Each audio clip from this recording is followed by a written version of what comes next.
Amém? Comeram, tomaram um cafezinho? Podemos ir até meia-noite então, né? Então tá, deixa eu voltar aqui com essa cadeira aqui. Comi uma bolachinha, já estou querendo sentar. É assim, coisa...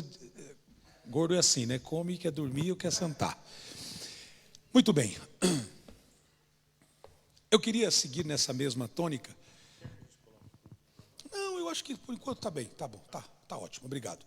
Eu queria seguir essa mesma tônica, a gente poder só, de repente, fortalecer essa ideia.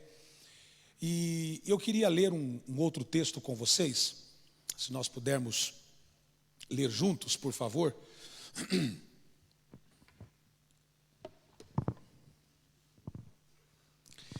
1 Crônicas, capítulo 12, verso 32.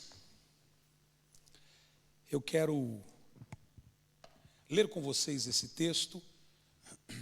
Talvez vai aparecer aí na tela para nós. Gentileza ali dos meus irmãos lá atrás. E eu queria que você lesse pensando nessa mesma ideia, nesse mesmo pensamento, desse coração aberto, desse coração sensível, desse coração não infantilizado, mas de um coração de criança. Veja o que diz o texto. Dos filhos de Isacar, conhecedores da época, para saberem o que Israel devia fazer, 200 chefes e todos os seus irmãos sob suas ordens. Eu queria que nós lêssemos apenas juntos a parte A e B do verso, ok? Dos filhos de Isacar, conhecedores da época, para saber o que Israel devia fazer. Vamos ler juntos? Dos filhos de Isacar, conhecedores da época, para saberem o que Israel devia fazer. Talvez em outra versão, use, em vez de época, use a palavra estação. Não sei se tem alguma versão aqui que use a palavra estação. Vê se você acha aí em alguma versão. Se não houver nenhuma versão, tem essa versão. Mas estações. Então, dos filhos de Isacar, conhecedores das estações ou das épocas. Ciências dos tempos, também outra versão muito boa, para saber o que deveriam ser feito.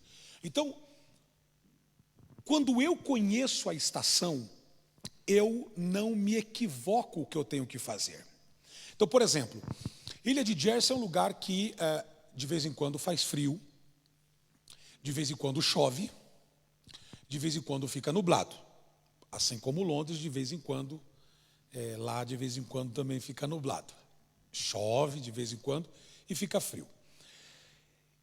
Por exemplo, hoje deve estar o quê? A temperatura deve estar agora 10 graus. Eu poderia sair com um shortinho pequenininho, não imagine isso. Vai ser horrível imaginar isso. Um shortinho sem camisa, de chinelo, andando pela rua aqui. Eu posso fazer isso, sim ou não? Posso. Alguém vai me chamar de ridículo, alguém vai me chamar de louco, e provavelmente eu terei consequências danosas na minha saúde, porque eu estou desrespeitando uma estação. Ok? Então, por exemplo, lá em casa, a minha esposa, ela faz o seguinte: quando chega uma certa estação, ela vai mudando as roupas do closet, do guarda-roupa, do closet, onde ficam as roupas, ela vai mudando as roupas. Ou seja, ela vai colocando as roupas de frio expostas e vai guardando as de calor, ou pelo menos vai deixando retraído as roupas de calor. Por quê? Para que eu não me equivoque. Parece ridículo isso. Porque se ela deixa exposta roupas inapropriadas para a estação, eu posso fazer alguma coisa que vai me prejudicar. Por exemplo, ela faz a minha mala, mas quando eu quero fazer uma mala rápido, eu digo para ela, deixa que eu faço. Porque eu sei que eu sou casado com uma japonesa, metódica, ela tem todas as listas, então ela vai ticando as listas, tic, tic, tic, tic, tic, e a mala nunca falta nada. Quando eu abri a mala hoje no hotel, eu já notei, esqueci o chinelo, e já fui colocando, esqueci, isso que eu vim por 2 dias, 1 noite.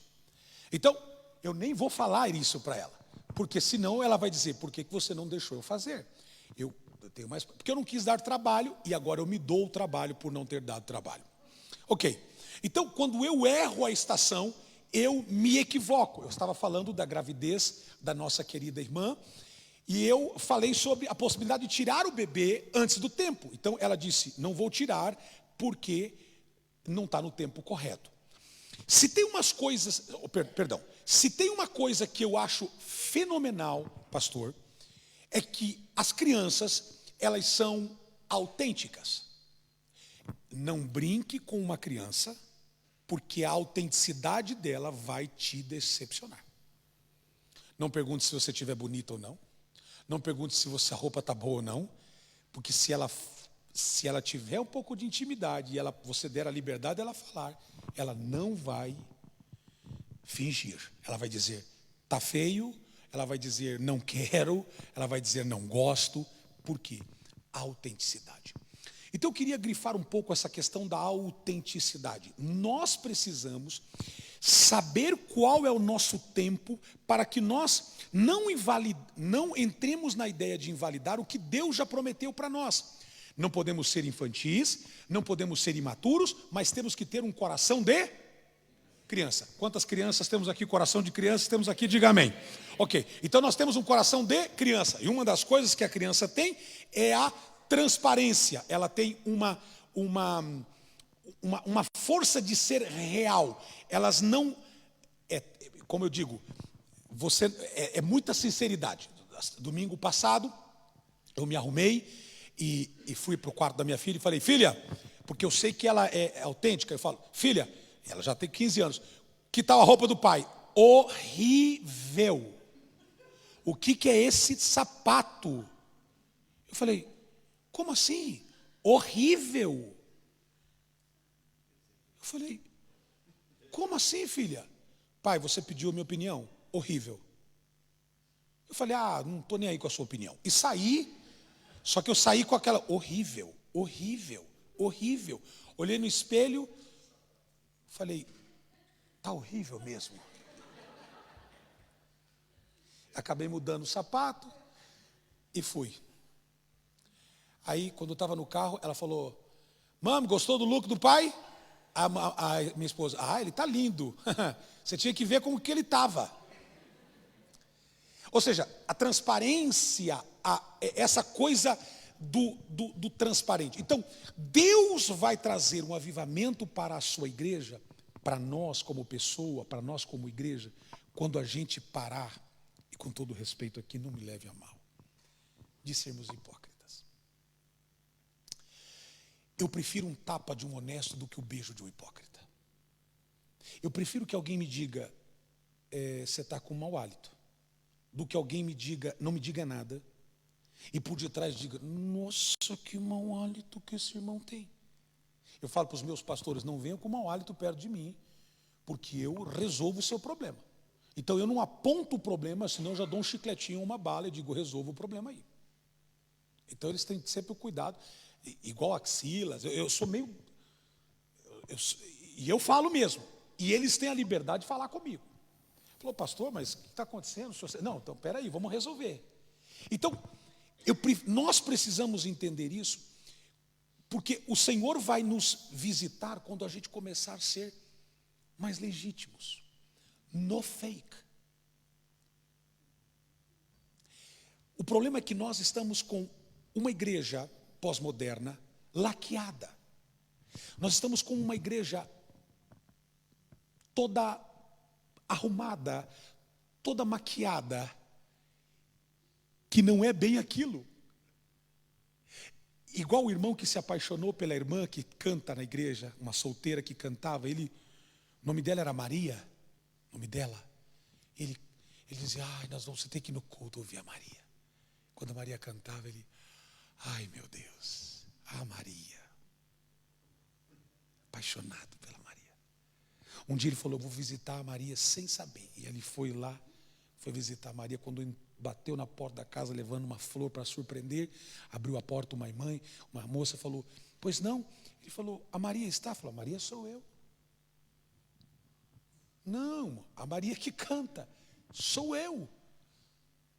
Ai, você é muito melhor cantando. Porque na verdade aquela mulher que estava no púlpito era a mesma, mas toda maquiada, eu não estou falando contra a maquiagem, hello. Eu estou falando que nós estamos oferecendo algo para Deus que na verdade Ele sabe que não é. It's fake. Se você pegar o tempo da pandemia e for para as plataformas de filmes, você vai ver um fenômeno que aconteceu nos 2 anos pandêmicos. O número de filmes cresceu muitíssimo, mas filmes feitos em espaços menores, com menos atores, pelo problema da pandemia. E qual foi o filme, ou qual foi o estilo de filme que cresceu na época da pandemia? Filmes baseados em fatos verídicos e terror. Os 2 filmes, ou as duas... os 2 tipos, gênero, que subiu na pandemia. Por quê? Fazendo uma pesquisa, eu descobri que as pessoas elas estão cansadas de saber o final. Elas querem real. Por que Big Brother, esse lixo, fez sucesso no mundo inteiro? Ou pelo menos nos países chamados de liberdade, ou que tem liberdade. Por que fez sucesso? Porque são câmeras ligadas, 24/7, vendo as pessoas serem elas. Pior, elas se condicionam a tanto de que quando dizem que vão entrar ao vivo, elas vão e se maquiam e se arrumam como se elas não tivessem expostas durante todas as outras horas. E elas oferecem algo que elas não sabem, mas na verdade quem está assistindo sabe quem ela é. Nós precisamos entender que Deus está depurando, limpando a sua igreja para que nós sejamos limpos diante dele e não sejamos falsos, fake. Você sabe que os romanos, quando eles iam vender os vasos quebrados e que eram arrumados, eles diziam para as pessoas: você quer um vaso com cera ou sem cera? Você quer um vaso com cera ou um vaso sem cera? Porque um vaso sem cera é mais caro. Um vaso com cera é um vaso que foi quebrado, foi passado uma cera por dentro e não suporta a alta pressão, nem do calor e nem do frio, porque a cera não resiste pressões. Nós precisamos ser sem cera, sinceros. Não estou falando de sincericídio. Tem gente que fala o que quer ao codinome de ser sincero, e na verdade ele encontrou isso como uma base para não ter pudor para ofender as pessoas. O sincero não é aquele que levanta a bandeira e dizer eu sou sincero. O sincero não precisa dizer que é sincero. O sincero todo mundo sabe dizer, não, fulano se perguntar vai dizer o que vem na tala. Agora, olha que interessante. Você se lembra quando Deus levantou Moisés para ir até Faraó, para libertar o povo da mão do Egito, ou da mão de Faraó?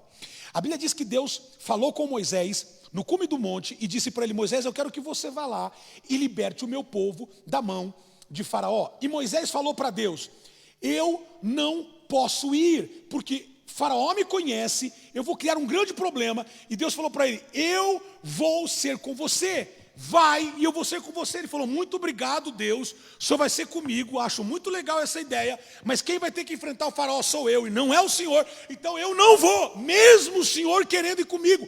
Esse é o tipo de gente que Deus está querendo.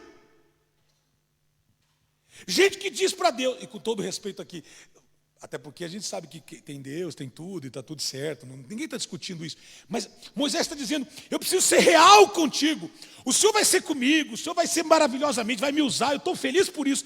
Mas eu sou um cara que tenho dificuldade para falar, eu tenho uma língua presa, eu vou chegar diante dele, vou chegar, ele vai tirar onda comigo, e o Senhor vai ser comigo, eu vou ser vaiado com o Senhor comigo. E pior, Deus entendeu ele. E Deus falou: mas você sabe que você tem razão. A tua sinceridade me atrai. O fato de você dizer que é gago. Eu tenho uma tia gaga, eu respeito os gagos. E a minha tia gaga, quando vai falar comigo, se ela está nervosa, ela começa: tia, calma. E quando você fala calma, ela fica mais nervosa ainda. Só que minha tia é cantora. E quando ela canta, não gagueja. Então o que a gente fala? Tia, quando você for falar, cante. Oi, meu sobrinho querido. gagueja. Então, você imagina Moisés. Eu imaginei e comecei a gaguejar aqui na minha mente. Você imagina na frente de Faraó, e Faraó dizendo assim: o que você veio fazer aqui, cara? Não, que eu vim aqui. Até Faraó gagueja. Você, não, mas o que. E aí ele fala: não dá. Essa sua gagueira, diga minha gagueira. Não. Fala maior, diga minha gagueira. Deus não se assusta. É melhor você chegar perto de Deus e do que você dar uma de que não. É melhor você chegar para Deus e dizer: Senhor, eu sou gago. Senhor, tem áreas na minha vida que não vai. Tem áreas na minha vida que eu fico igual aqueles videozinhos assim, não vai, não. E Deus sabe que não vai. Tem alguém comigo? Deus sabe que não vai. O único bobo é nós, que fica maquiando uma coisa para Deus. Senhor, dá até engraçado. Tem alguns irmãos que falam: fulano ora, Senhor, eu não sou contra quem ora assim. Se tiver alguém aqui, me perdoe, não é você. Enfim, excelentíssimo Santo de Israel. É lindo ouvir ele orar. Aí você vê que ele é... Aí tem gente que fala assim: eu não sei nem orar. Senhor, boa noite, Deus. Estou aqui, Deus, aqui com esses irmãos aqui, e você ouve aquela oração e você fala: cara, que limpo, que sem maquiagem, sabe? Que coisa boa, sabe? Você vê criança, alguém aqui vê uma criança cair e fala: por que caiu, seu imbecil? Se você faz isso, nós vamos te dar uma surra. Você está errado. O que você faz quando uma criança está começando a aprender a cair, e ela aprendendo a andar, e ela cai, você fala: ei, não foi nada. Aí levanta ela, bum, de novo. E quando cai, bate a cabeça, e você fala que, quase que bateu. E tem um galo desse tamanho na cabeça, e a criança fala... Por quê? Porque a gente... As nossas gagueiras, não assusta Deus. E Moisés falou para Deus assim... Estou gaguejando agora, até para falar. Deus, eu estou feliz que o Senhor vai me usar aqui. Moisés, faz o seguinte: o que você tem na mão? Aí ele falou assim: o que eu tenho na mão? Dedos. Não. O que você tem na mão assim? Uma vavara. Vavara, vara, mas para o gago é vavara. Eu tenho uma vavara. Ah, você tem uma vara? Tem uma vavara. Ok. Joga essa vara no chão. Joga essa vara no chão. Ele pegou aquela vara e jogou no chão. Você lembra do que a vara se tornou? Numa serpente. Você imagina um gago que calmo já gagueja. Ele vê a vara. Quando a vara cai, ele... Eu não sei, se fosse eu disse: Senhor. Brincar. A Bíblia diz que ele fugia da cobra. Você imagina ele gaguejando: Senhor, para ela. Aí Deus falou: calma, pega a serpente pelo rabo. E ele vai nervoso, porque a gente faz coisas nervoso que só Deus sabe que... E ele pegou, e a vara virou, e a cobra virou vara. Era vara, virou cobra, e virou vara. Deus está dizendo: enquanto tiver na tua mão, vai sempre ser ordinário. Uma vara. Se você aprender a soltar, eu vou transformar em coisas extraordinárias. Você tem que aprender a soltar. Você tem que aprender a liberar.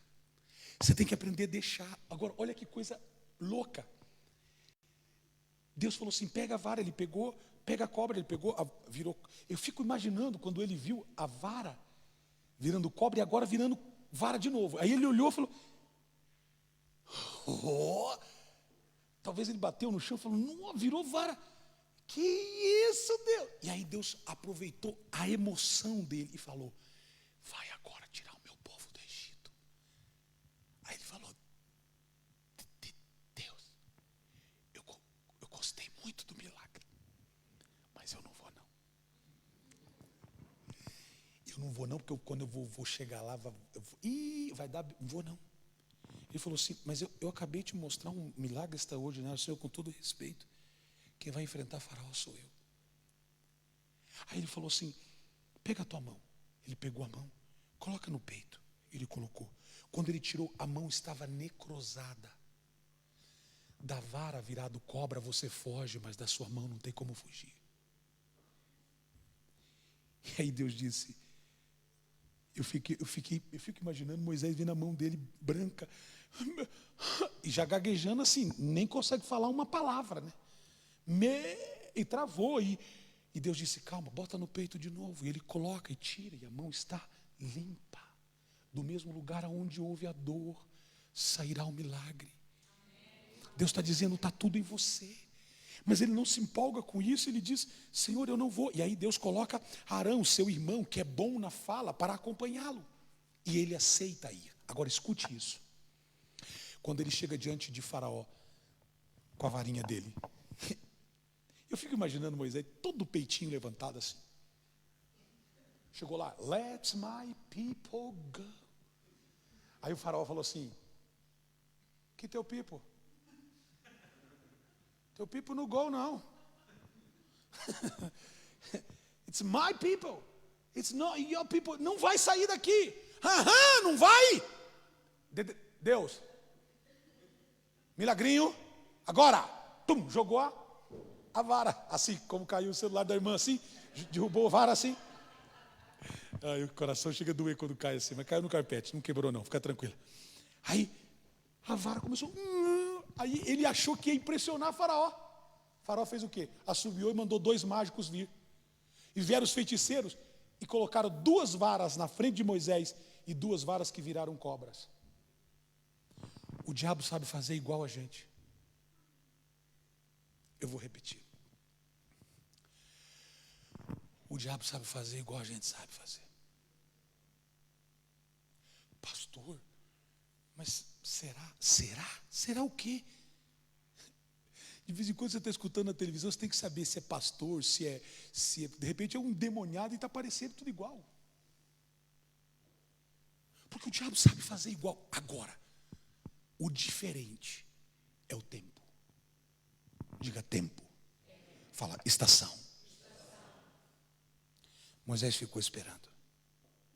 E a Bíblia diz que a vara de Moisés engoliu as varas de Faraó. Porque o que é real engole o que é falso. Estão aqui comigo? Você tem que entender isso. Que você vai passar pelo teste do tempo. Irmãos, não adianta. Tem gente que é aqui não tem, mas lá na minha região tinha. Deus matou tudo. Não, matou assim no sentido que agora eles são novas criaturas, morreram para o mundo e tal. Ok. Então assim, agora só tem nova criatura. Mas era um tanto de gente crente 007. Sabe o crente 007? Ninguém sabe que ele é crente. Ninguém sabe. Ele é. Quando descobre que ele é crente, fala, nossa, você é crente? Sim. Porque ele é fake. Fé fake. Louvor fake. Coração fake. Falso. As mesmas mãos que se levantam e dizem, oh Deus, eu te amo. É a mão que se levanta para ferir alguém. A mesma boca que diz, glórias a Deus, é aquela que desfere contra o seu próximo. Sabe, a gente está querendo um avivamento. Ontem foi sábado, sexta, quinta-feira nós fizemos um trabalho só com jovens. Sabe quantos jovens aceitaram a Jesus? 62 jovens. Entre jovens e adolescentes, um culto, 62 jovens e adolescentes aceitaram a Jesus. E eu ficava vendo aqueles jovens vindo para frente, aqueles adolescentes, tudo com jeito, cor diferente, jeito diferente, formas diferentes. E eu dizia, Deus, a tua casa é tão maravilhosa. E quando você olha para isso, para para esse povo aceitando a Jesus, e você olha, e você não pontua, você não discrimina, você não fala nada contra quem você sequer sabe, você diz: a graça de Deus é tão linda que ela inclui, ela traz. Jesus está dizendo: você primeiro pesca, depois você vê se o peixe é bom ou ruim, não fica olhando para o peixe dentro da água e dizendo: esse eu não quero, esse eu não quero. Pesca primeiro, e eu vou trazer um renovo para essa casa, eu vou fazer que Jersey saiba que tem uma igreja que é verdadeira, que não é fake, que não é feita de gesso ou massa ou tinta ou aparência. Será que tem alguém que pode dizer amém nessa casa? Deus está levantando uma igreja verdadeira, igual a criança. Igual a criança. Criança, você diz, você vai cumprimentar uma criança de manhã, cuidado com o hálito, porque ele fala: nossa, que bafo. Um adulto vê e não fala nada, só tranca a respiração e por dentro está misericórdia, misericórdia. Mas uma criança fala. Por quê? Porque o coração de uma criança, ele não fica contemporizando as coisas, vendo se é agradável, senão ele fala. Então, sabe, Deus está querendo nos levantar como uma igreja verdadeira, que compreende as estações, que não tem medo de ser assertiva, que não tem medo de dizer: eu vou arrancar o que está aqui dentro do meu olho, e eu não vou mexer no cisco do olho do meu irmão, ao contrário, eu vou tirar a trave que está dentro do meu, eu vou resolver o meu problema, eu vou resolver a minha casa, eu vou resolver o meu problema, e depois eu vou tentar ajudar, mas eu vou resolver primeiro por dentro. Então vai acontecer um maior avivamento, e o maior avivamento não virá para a igreja, o melhor avivamento virá para você como indivíduo, e você junto com o seu irmão é a igreja. Você sozinho não é a igreja, você com alguém é a igreja, você é parte do corpo, mas juntos nós somos a igreja de Cristo. Prepare-se, igreja do Senhor. Vem um avivamento para os originais, para aqueles que não querem ser falsos. Alguém diga amém aqui. Vire para o teu irmão e diga assim: ser falso é mais fácil. Diga para ele: ser falso é mais fácil. Tem gente que não tem coragem nem de falar, porque vai que está sendo profeta na vida. Mas aqui não tem isso. Sabe, Deus está dizendo para você, sabe, Fábio, qual é o seu nome, querida? Fátima. Sabe, Fátima, Deus está falando para nós assim: o que você tem na mão? E Moisés falou: eu tenho um pedaço de pau, eu tenho uma madeira aqui, um pedaço de pau. E aí Deus está falando assim: é isso que eu preciso. É o suficiente que eu preciso. Eu preciso de um pedaço eu vou usar uma expressão aqui, eu preciso de um pedaço de pau, uma madeira seca, mas que esteja disposta. Eu só preciso disso. Eu preciso de alguém que libere esse pedaço de graveto, de pau. Eu preciso de alguém que jogue isso na minha mão e deixe eu fazer. Deixe eu fazer. Sabe, quando você se tornar um coração de criança, você se torna perdoador, você se torna facilitador. Deixa eu contar uma experiência para vocês, e aqui eu vou abrir um pouco o leque de experiências para que você me conheça um pouquinho mais. Eu venho de uma família missionária. Meu pai, meus avós, como eu disse, mas meu pai, durante muitos anos, pastor missionário em vários lugares. Eu não tinha quarto, eu não tinha cama. Os meus irmãos nunca tiveram uma cama, um quarto para nós. O nosso quarto sempre era quarto das pessoas, de todo mundo. Então chegava em casa, meu pai dizia: não, pode dormir no quarto fulano, filho vai para o sofá, filho vai para a igreja. Nós íamos para a igreja era no mesmo pátio, e tinha os bancos de madeira. Nós juntávamos os bancos, colocávamos um colchão e dormíamos dentro da igreja. Fizemos isso durante muitos anos. A única coisa que era minha, eu acho, era a escova de dente. O resto, eu acho, o resto eu não tinha, era tudo, era emprestado. Nunca tivemos uma coisa assim, minha, assim. Coisa de casa de missionários, enfim. E eu lembro que papai sempre tinha alguém para hospedar, sempre. Ele conhecia a pessoa, de manhã à noite ela estava hospedada. E eu fico lembrando, e eu falo com os meus irmãos. Eu estava agora nos Estados Unidos com os meus irmãos, todos eles. A gente estava conversando ao redor da mesa, chorando. nós conversávamos dizendo, quantos livramentos Deus nos deu. Imagine a minha irmã, quantos livramentos Deus deu. A minha irmã, ela não foi estuprada, não foi violentada, não foi abusada. Isso é um milagre. Isso é um milagre. Se fosse nos tempos de hoje, ela teria corrido o risco, sério risco de ter sido tocada, de ter sido estuprada. Meus irmãos, quantos livramentos. Não sabemos nem quem meu pai hospedou. Era gente que ficava 2, 3 dias em casa e embora, nunca mais víamos. Claro que na época, uma grande responsabilidade, papai não faria isso jamais hoje, mas naquela época, como missionário, a gente queria todo mundo na igreja. A pessoa chegava e falava assim, eu sou brasileiro, brasileiro, vem, toma café. Já estava tomando café, daqui a pouco estava almoçando. Você tem lugar para pousar? Não, pode pousar aqui. E já sabíamos que nós tínhamos a cama aqui, deixar para alguém. E eu lembro, conversando com os meus irmãos, quantos livramentos Deus nos deu, quantas coisas que Deus nos livrou, e nos tornarmos 4 homens, 3 homens de Deus, uma mulher de Deus, nos tornarmos pastores, cuidando de gente, cuidando de pessoas. Deixa eu dizer uma coisa para você, Deus livrou você de coisas que você não imagina. Deus cuidou de você em áreas que você não imagina. Sabe para quê? Para essa estação agora. Para você dizer, Deus me livrou e me guardou para agora. Hoje eu posso dizer, e com cabedal, com liberdade dizer, Deus me livrou de certas coisas, para eu hoje saber como cuidar de pessoas, como cuidar de gente, como cuidar de famílias. Deus não erra em nada. Eu vim profetizar para essa igreja.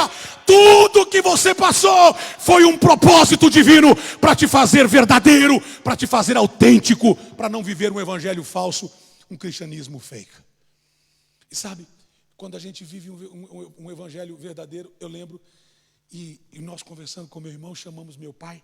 Ô pai, o senhor nunca pensou nisso? Meus irmãos, papai tem 70, vai fazer 71 anos.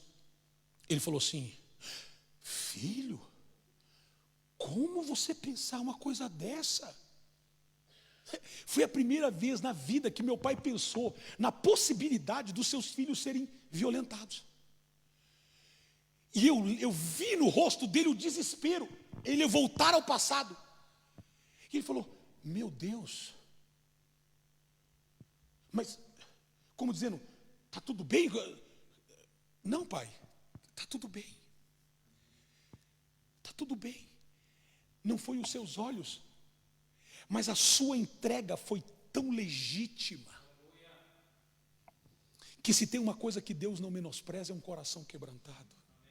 Eu estou falando que nossos tempos pós-modernos, super sistêmicos, super complexos, eu cuido de gente hoje, enfim, eu estou lidando com uma menina, agora especificamente com 12 anos de idade, foi violentada desde os seus 7 anos. Nós temos um trabalho muito especial com minha esposa coordena 3 grandes trabalhos, um makeover que é, nós arrumamos a casa, o quarto das pessoas para preparar para uma nova estação, fazemos makeover na pessoa, de cuidar de cabelo. Agora fizemos a última pessoa que foi uma cidadã portuguesa que perdeu o seu filho de uma forma trágica, e quando ela perdeu o seu filho ainda pequeno, ela caiu nas drogas, caiu no mundo pesado das drogas, perdeu todos os seus dentes, perdeu o cabelo, tornou-se uma mulher. Se eu mostrar, amanhã vou mostrar a imagem aqui do antes e depois, uma mulher nova, com uma aparência extremamente cansada.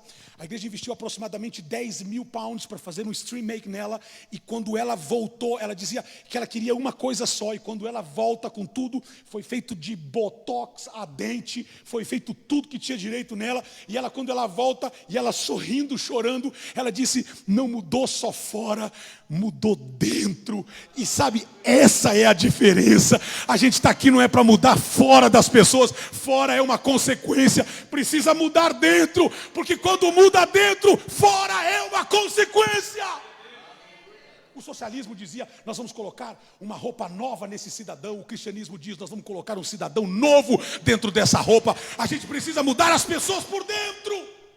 As pessoas vão entrar por essa porta, não porque aqui é mais uma igreja, mas aqui precisa ser um diferencial. Quando elas pisarem aqui, elas dizerem no seu coração: aqui tem um ambiente sólido, aqui tem um ambiente de família, aqui eu posso abrir meu coração e ninguém vai abrir por aí, aqui eu posso dizer as minhas queixas e sei que vou ser amado. Será que Deus pode levantar-nos com mais autoridade, com mais autenticidade? Vem um tempo de autenticidade sobre a igreja.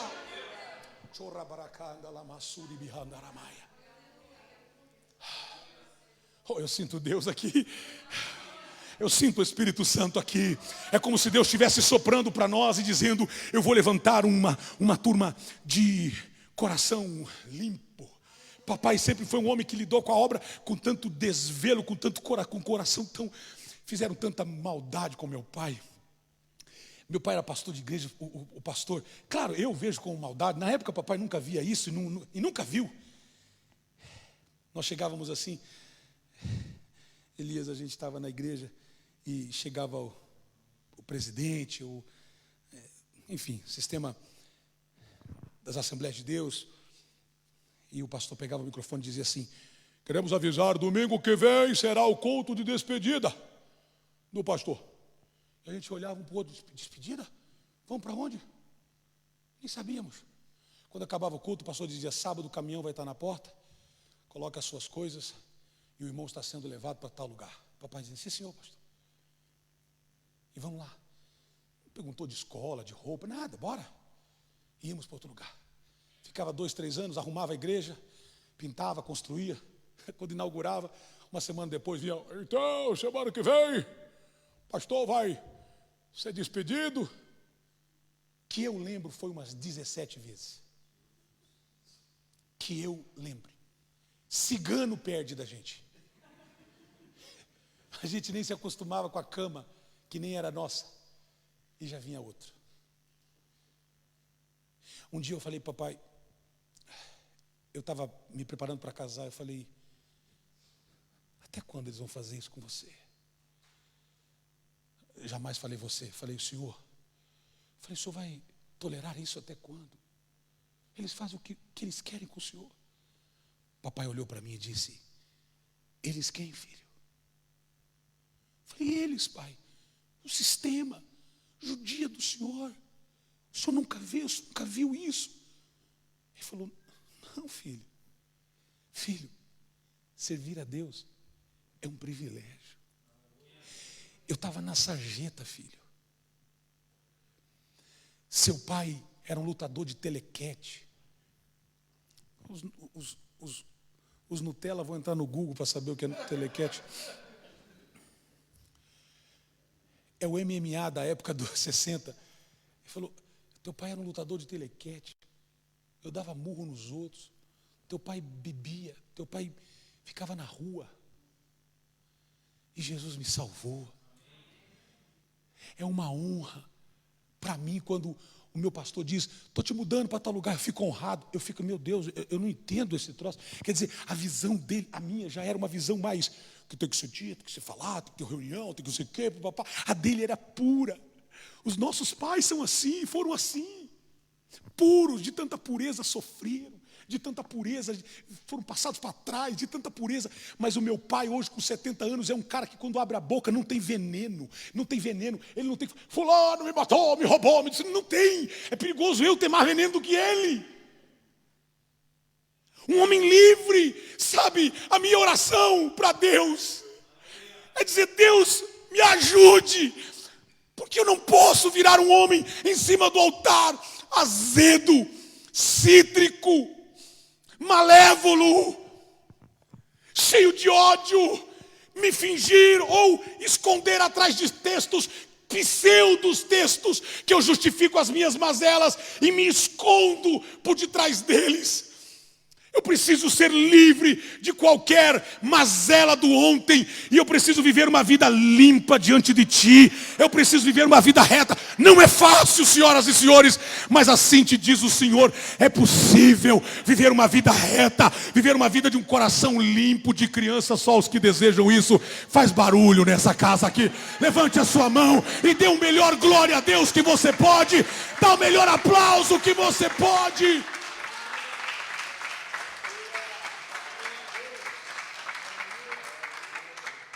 Sabe, a gente precisa rever os conceitos, rever os valores.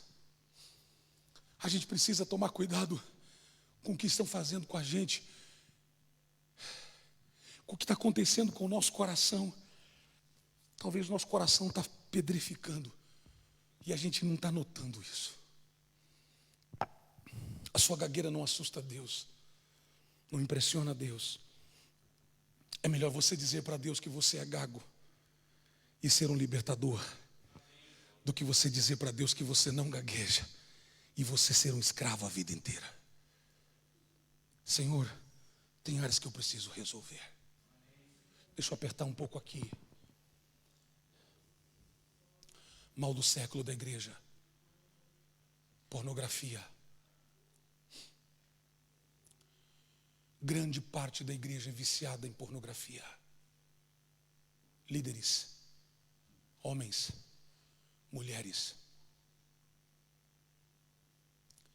Isso é um mal do século. Não adianta a gente não resolver isso. E com todo respeito, a gente está num tempo de instrução. Não adianta se a gente não resolver isso e a gente querer falar sobre isso sem resolver, seremos hipócritas. Nós vamos ter que enfrentar esse mal olhando para ele como Davi olhou para o gigante e disse: eu te olho, eu te vejo, você é maior que eu, você é mais alto do que eu, você é mais forte do que eu, mas eu vou contra ti em nome do Senhor. Sabe, quando a gente olha para o problema e diz: eu vou te encarar. Os grandes problemas familiares estão no cerne da igreja. Escute isso que eu vou dizer. Eu tenho lidado com violência doméstica. Minha esposa lidera um dos trabalhos com maior relevância hoje para a glória de Jesus, que é um trabalho de cuidar de mulheres vulneráveis. Homens também, mas de mulheres vulneráveis. E nós estamos com casas refúgios. Estamos tirando mulheres, inclusive dentro das próprias igrejas, mulheres que são espancadas pelos seus maridos. Espancamento físico, espancamento emocional. Gente que conseguiu sair dessa vida 10, 15, 20 anos sofrendo. Mulheres com traumas pesadíssimos. Quantos anos de crente você tem, pastor? A vida inteira. Pastor, 30 anos. Pastor, 25 anos. Que evangelho é esse?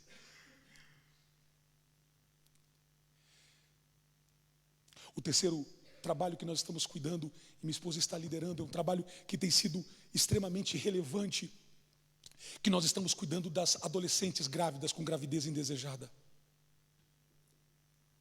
Nós como igreja, eu estou dizendo nós como Catedral Internacional, nós como igreja já mandamos muito adolescente para o inferno. E Deus um dia me confrontou e confrontou minha esposa e disse: você não tem o direito, vocês não têm o direito de tocar nelas desse jeito. E levantamos um projeto para resgatar as meninas que ficaram grávidas com 14, com 15, com 16, onde os pais entram numa crise, onde o próprio hospital diz pode tirar, onde o próprio sistema diz você tem a liberdade se quiser fazer, onde o próprio sistema diz se quiser morar sozinha nós vamos te pagar. A igreja assumiu e disse: nós não vamos te abandonar, nós vamos cuidar de você, nós vamos zelar de você. E sabe o que está acontecendo? Uma revolução de Deus está acontecendo. Amanhã talvez darei mais detalhes sobre isso. Eu estou falando de questões dentro da igreja.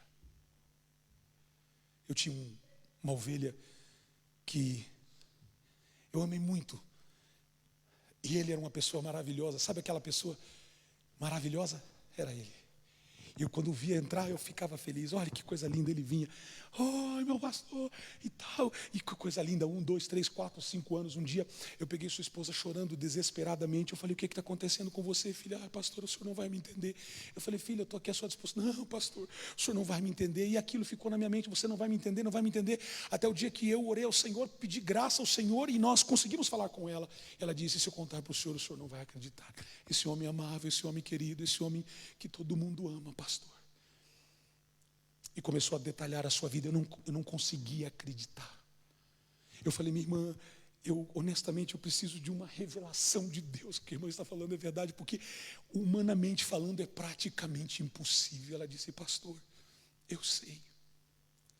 Me contou quantas vezes ela tinha tentado tirar a vida, e eu fiquei desesperado. Eu estou falando de líderes, eu estou falando de gente que estava ocupando lugares de honra na igreja, pessoas que estavam louvando, pessoas que estavam até pregando, e eu digo: não pode ser, não pode ser. E Deus falou comigo: nós precisamos de uma reforma moral.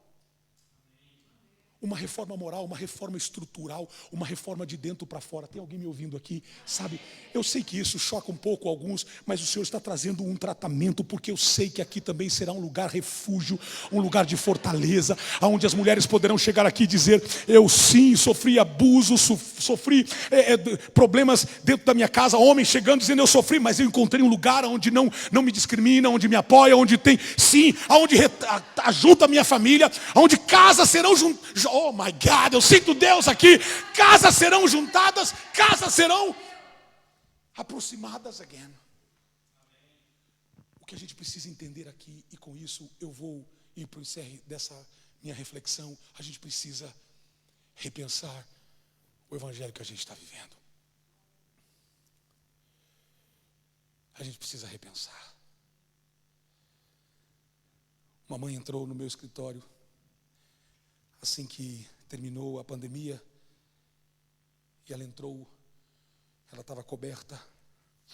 Eu disse, ela entrou, sentou, meu escritório estava bem quente, e ela continuou toda tampada assim, e eu fiquei incomodado, porque eu estava já com calor. Eu falei: querida, quiser tirar o cachecol? Ela disse: não, pastor, eu estou bem.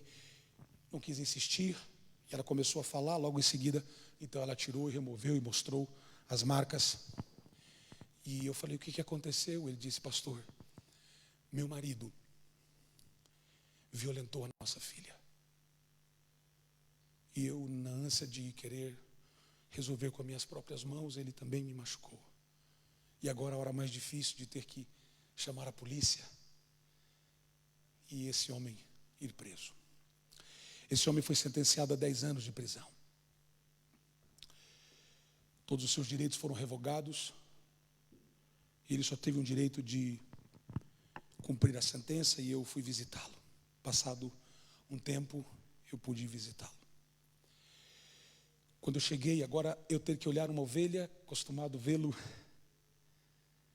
na terceira, segunda fileira da igreja, junto com a sua esposa, junto com as suas filhas, adorando, celebrando, cantando. Agora eu tenho que sentar na cadeira azul, porque é a vermelha dos detentos, e entrar aquele homem agora com cabelo curto, já magro, sentou sem toques. Ele sentou, eu estava de rosto baixo, eu estava lutando contra aquele momento. E agora, como pastor, não como homem apenas, porque como homem é uma situação tão desgastante, tão dura, tão difícil, mas ninguém queria visitá-lo, ninguém queria ir vê-lo, ninguém. Ele perdeu tudo, perdeu seus filhos, perdeu a esposa, perdeu o trabalho, perdeu tudo. A igreja que soube, parte da igreja ficou estremecida, outros revoltados, e agora eu estou lá olhando para ele, e eu tive que olhar para ele, e ele chorando, ele dizia: eu tenho muita vergonha. E eu olhando para ele, dizendo: Senhor, que a minha primeira palavra não seja uma palavra que vá matar mais ele ainda. E eu olhei para ele e disse: que bom que você está aqui. Ele disse: pastor, o único jeito era eu parar aqui. Eu comecei a chorar, e ele falou: se Deus não me trouxesse para cá, eu não teria conversão. Por que a gente espera um banco, uma cadeia, um hospital, uma doença, para nos tornar mais sensíveis? Onde que cabe essa estupidez? Na cabeça de quem cabe isso? Uma pessoa com doença terminal pede perdão até para quem ele não pecou. E às vezes com saúde tem dificuldade de olhar para o rosto do irmão. Se o pastor fala, pegue na mão do irmão que está do seu lado, ele finge, faz alguma coisa, porque ele não quer sequer olhar para o lado. Infantilizamos o reino e estamos perdendo as bênçãos que os maduros podem ter. Fique de pé, por favor.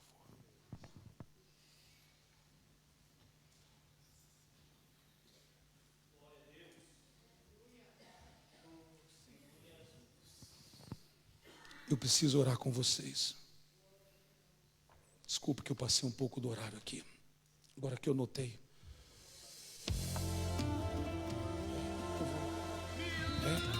O pastor falou que podemos até meia-noite. Estou brincando. Queria orar com você.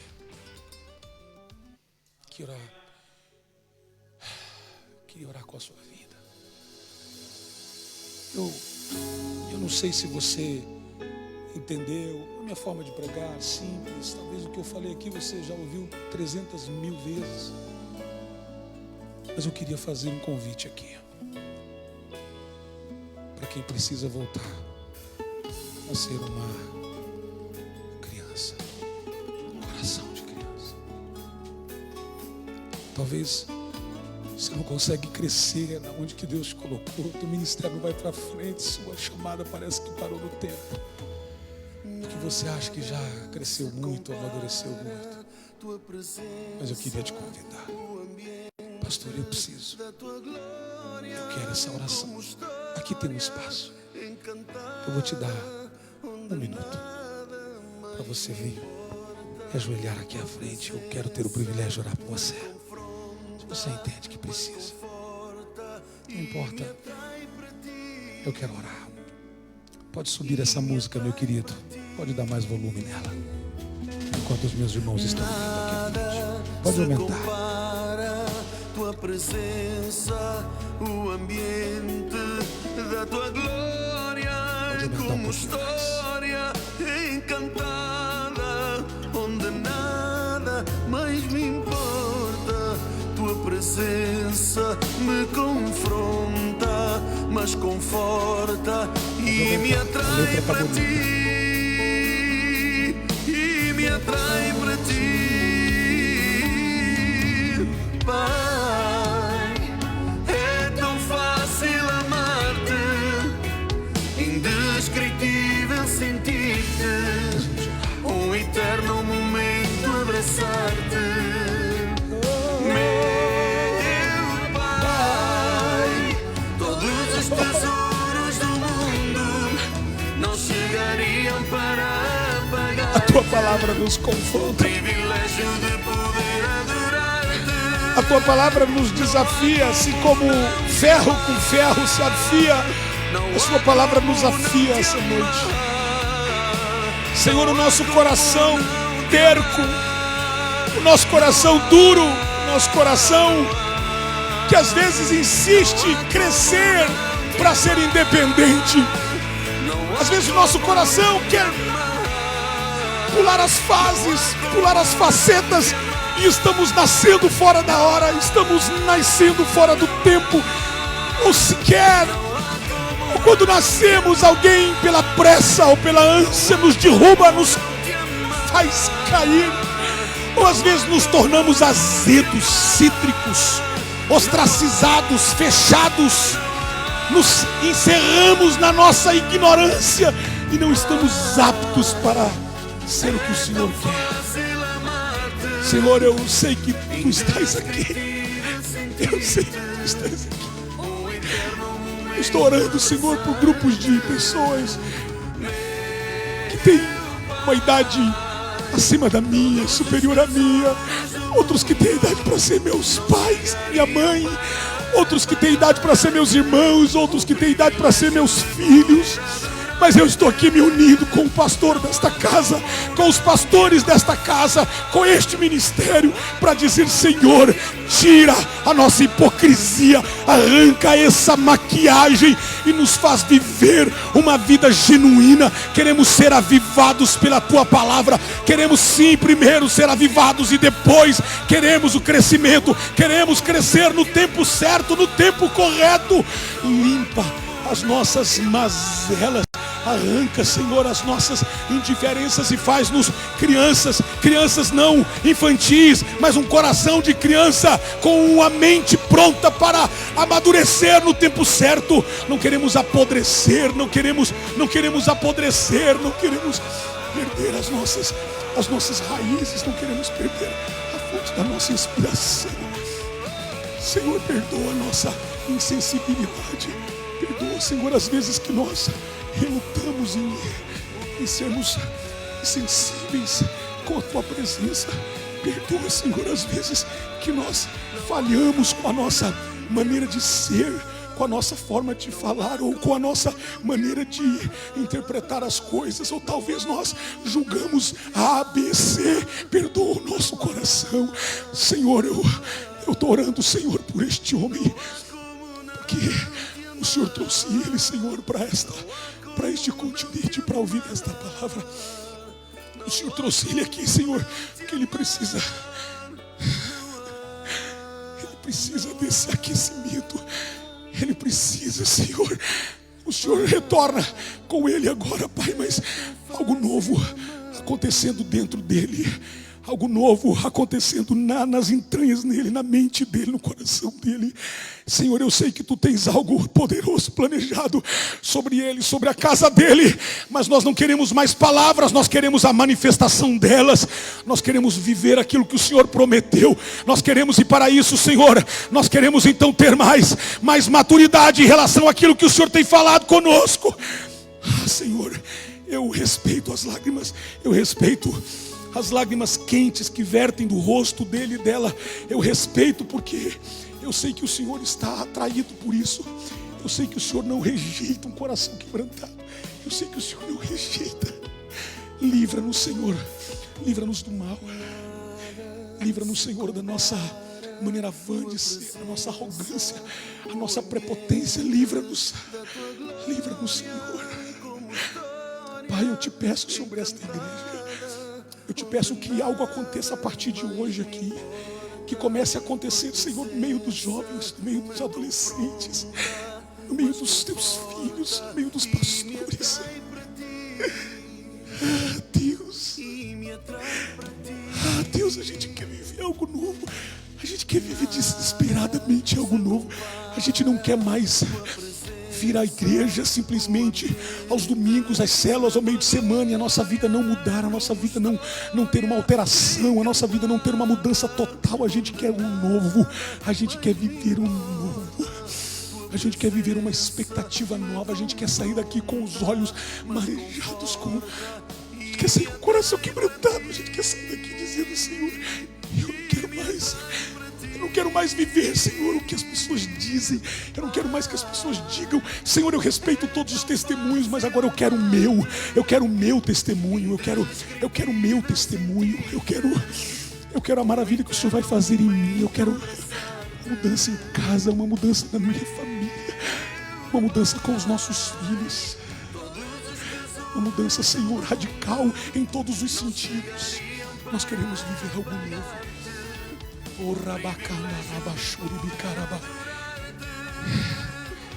Deus vai recolher essas lágrimas. Deus vai recolher essas lágrimas.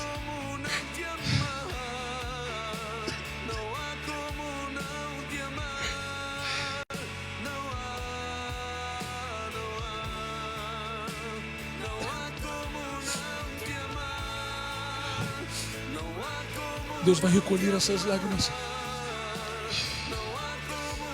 E lágrimas são líquidos preciosos. Deus vai recolher, o anjo do Senhor vai recolher e vai colocar num odre.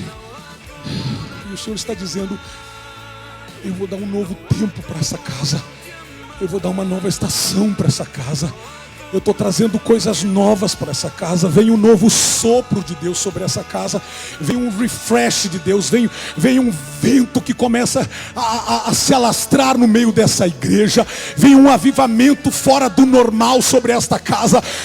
Senhor, eu vejo portugueses, africanos, brasileiros. Eu vejo latinos, eu vejo europeus cheios da Tua presença, e que serão diferentes nessa cidade. E as pessoas, muito mais da questão histórica, elas dirão: algo está acontecendo no meio deste povo. Eu sei que o Senhor começou, o Senhor vai terminar.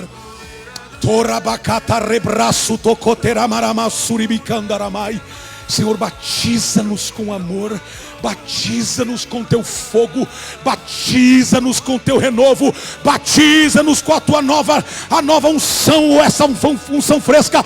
Batiza-nos, ó Deus. Não queremos sair daqui iguais. Ó Deus, esse encontro foi marcado para um reavivamento, para um avivamento no nosso coração. Então move os móveis e coloca o teu fogo dentro de nós. Queremos sair daqui, Senhor, saltitantes, pulando, sabendo que o Senhor começou hoje não tem hora para acabar, não tem hora para acabar. Nós queremos um avivamento que não pare, que continue em casa, na escola, no trabalho, na universidade. Oh, Rebecata Ramandere Basuri Bicandaramaya. Você que é batizado com o Espírito Santo, aproveite esse momento. Ore em línguas estranhas.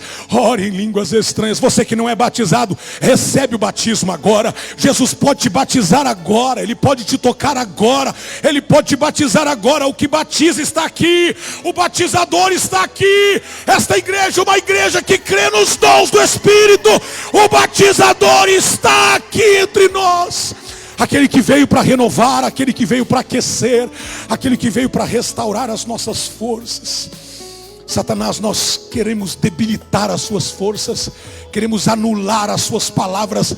Nós queremos agora cancelar toda a palavra que veio contra o povo, que veio contra a igreja, que veio contra a tua noiva. Nós lançamos para fora agora toda e qualquer palavra que veio contra os projetos de Deus sobre esta casa.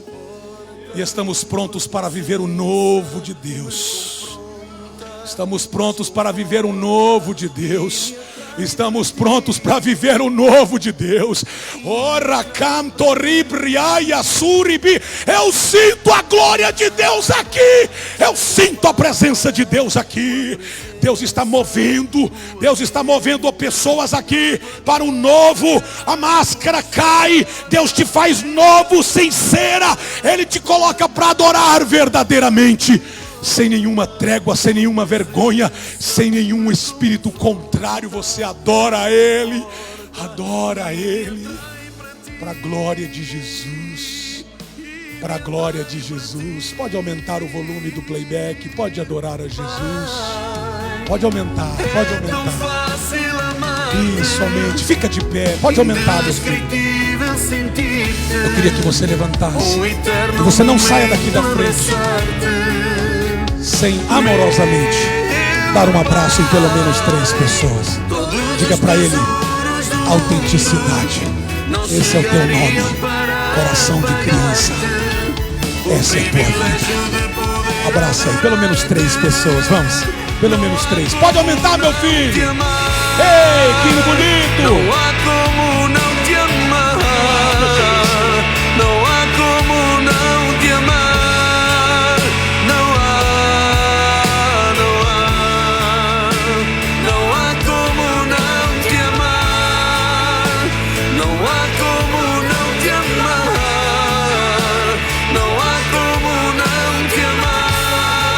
Não há como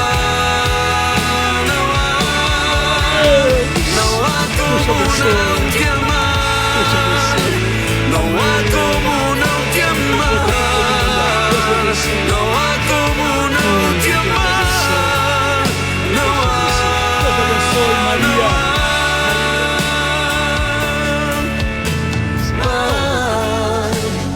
É tão fácil amar-te, indescritível sentir-te, um eterno momento abraçar-te.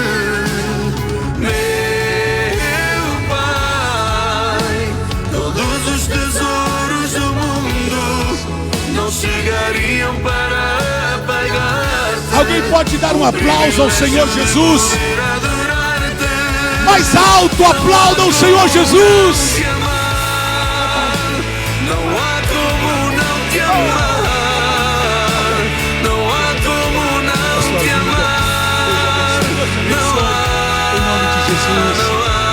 Igreja linda, não há como não como não amar ao Senhor? não há como Será que essa igreja pode dar mais um aplauso bem bonito a Jesus? Vamos, mistura com esse aplauso um glória a Deus, um aleluia, um glória a Deus, um aleluia, glória a Deus, aleluia, glória a Deus, glórias a Deus.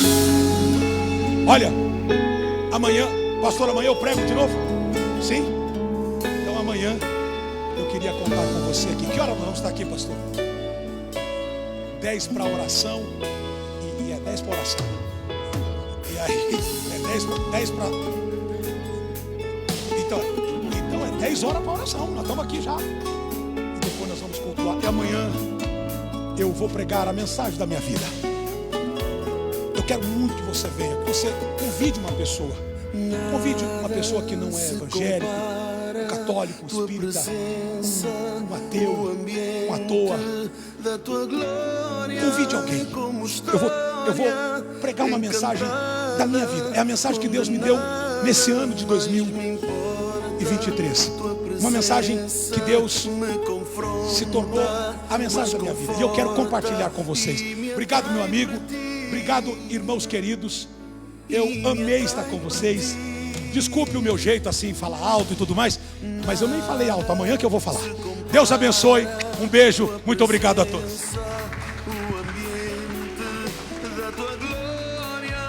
como história encantada, onde nada mais me importa. Tua presença me confronta, mas conforta e me atrai para ti, e me atrai para ti. Amém. Deus abençoe, vão em paz. Amanhã estamos juntos, então, 10 horas, oração. Ali no Indescritível sentir-te, nosso culto. Vão em paz. E amanhã uma boa noite, na paz do Senhor Jesus.